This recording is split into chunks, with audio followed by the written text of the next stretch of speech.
All right, welcome back everyone for another deep dive. Today we're heading over to Old Trafford to dissect a match that has everyone talking. Yeah, this one had a bit of everything. It did. We've got reports, commentary, the whole 9 yards.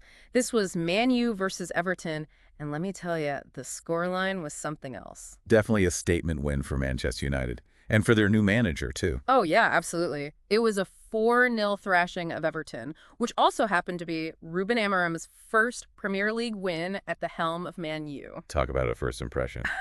But you know, it wasn't just the scoreline, right? It was the way they dominated, the tactics. It was like watching a completely different team out there. Okay, so let's break it down for our listeners. We know Amorim switched things up tactically, right? Went with a 3-4-2-1 formation. He did, yeah. And it really threw Everton off guard. So for those of us who don't spend all day analyzing formations, what does that actually look like on the pitch, and why was it so effective in this match? So imagine this. 3 center backs, solid at the back.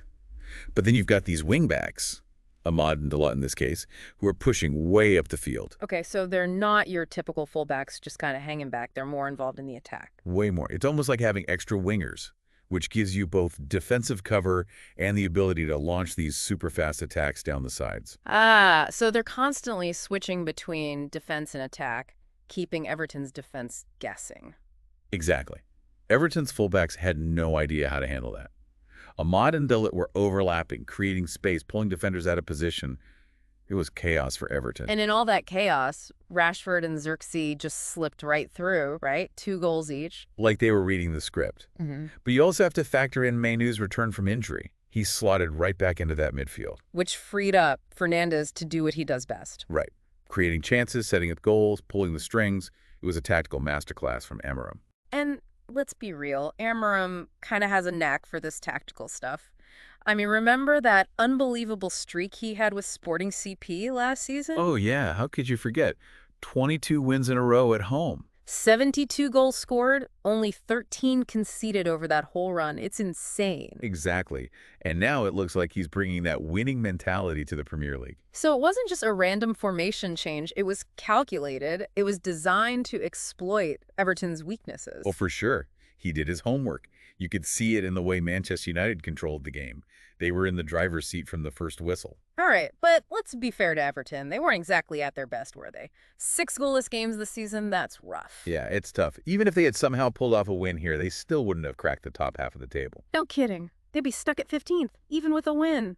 Talk about a tough spot to be in. The Premier League can be brutal like that. 1 minute you're flying high, the next you're fighting for your survival.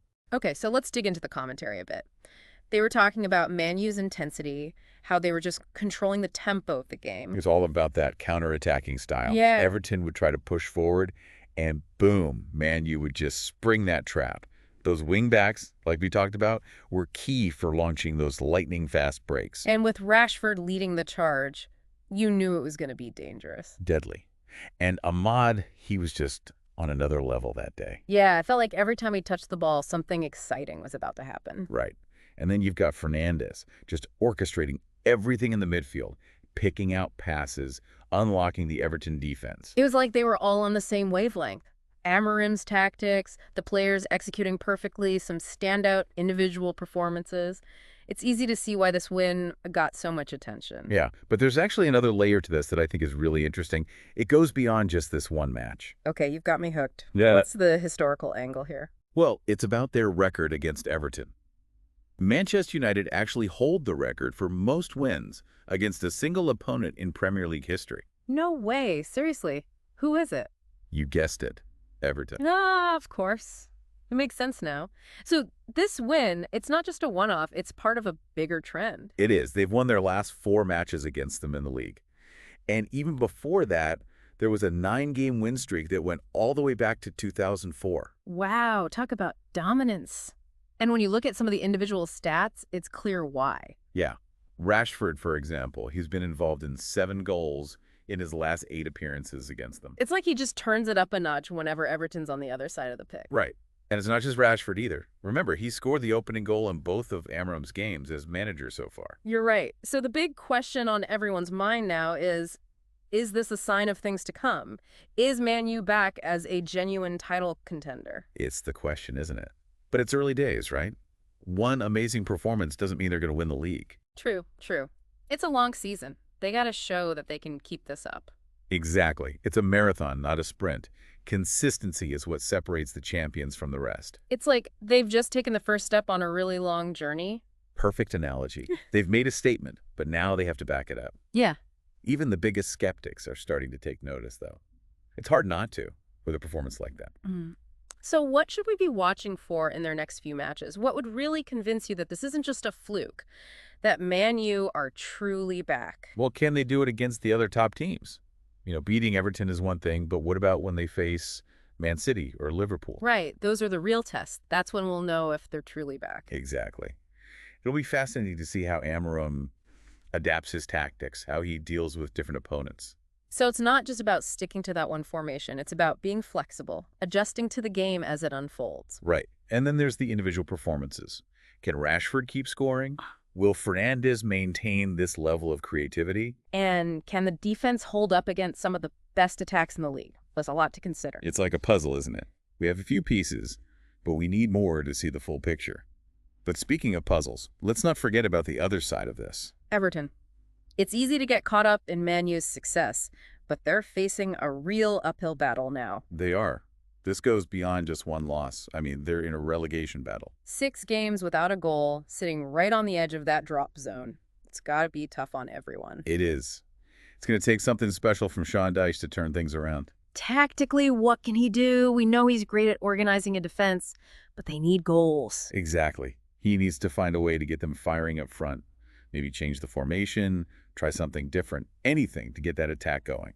So it's a tale of two teams. Man U flying high, Everton struggling to stay afloat. That's the beauty of football. It's always full of contrasts and surprises. You never know what's going to happen next. And that's what keeps us coming back for more. But, as we're talking about all this, the tactics, the performances, the ups and downs, it makes you realize that there's so much more to football than just the final score. It's like peeling back the layers of an onion. You start to see the depth, the complexities. Every match tells a story. Absolutely. Okay, so we've analyzed Amorim's tactics, talked about the historical context, even delved into Everton's struggles. But let's get back to the main question. Can Man U actually win the title if they keep playing like this? The million-dollar question. It's definitely possible, but they've got a lot to prove. So you're not quite ready to crown them champions just yet? Not just yet. The Premier League is unpredictable. There are a lot of other great teams out there. Fair enough. But you have to admit, this win has changed the conversation around Man U. They're looking dangerous. Without a doubt. There's a different energy about them now. A confidence that's been missing for a while. It's almost like they've rediscovered their identity, that winning mentality that made them so successful in the past. Exactly. And that's what makes this season so exciting. Can they keep it going? Can they turn this early promise into something truly special? We'll have to wait and see. But one thing's for sure, it's going to be a thrilling ride. Absolutely. We're just at the beginning of what could be an incredible season. All right, I think we've covered just about everything on this match. But before we wrap things up, I want to leave our listeners with one final thought. We've talked about tactics, formations, individual brilliance. But what about the role of luck? Ooh, interesting question. Think it Man U just got lucky against Everton? Or was it something more? Personally, I think it was more than just luck, but I'm curious to hear your take. Well, luck definitely plays a part, right? I mean, it's sport, but I don't think you could just dismiss this win as pure luck. Right. There was way more to it than that. I mean, this was, result of planning of Amorim's tactics, the players, how they executed everything. They were hungry for that win. That's what separates the contenders from the teams that just hope for the best, right? You don't just wait for luck to happen. You got to create it. Exactly. The harder you work, the more those lucky breaks seem to go your way. And you can see that with this Man U team. Amorim's really instilled that in them. He has. And it's a huge change from what we've seen in recent seasons. They're not playing like they've got the weight of the world on their shoulders. It's like they're finally free to express themselves on the pitch again. Yeah. They're playing with freedom, with confidence. It's like they've finally rediscovered that Man U DNA, that winning mentality. That legacy of success. So now the big question is, can they sustain this? Can they turn this into something truly special? Well, that's what we're all waiting to see. But I have to say, it's looking pretty promising. Yeah, there's definitely a buzz around the club and among the fans. All right, well, I think we've covered everything on this match, haven't we? I think so. We've gone deep on the tactics, looked at the stats, Hmm. even delved into a bit of history. We did. But before we say goodbye, I want to leave our listeners with a final thought. We've talked about the technical side, the formations, the individual brilliance. But what about, the human element, the passion, the dedication? What about the fans? It's what makes football so special, right? It's more than just a game. It brings people together, creates these incredible moments. Exactly. So much happens both on and off the pitch, stories that we never get to hear. I guess that's why we do these deep dives, right? Yeah, to try and understand the full picture, to explore all the angles. Well, on that note, I want to thank you, our amazing listeners, for joining us on this deep dive into Man U's big win over Everton. We hope you enjoyed it. And remember, this is just the beginning. The Premier League season is full of surprises, and we'll be here to break them all down for you. We will. So until next time, keep those tactical brains engaged, and we'll see you back here for another deep dive soon.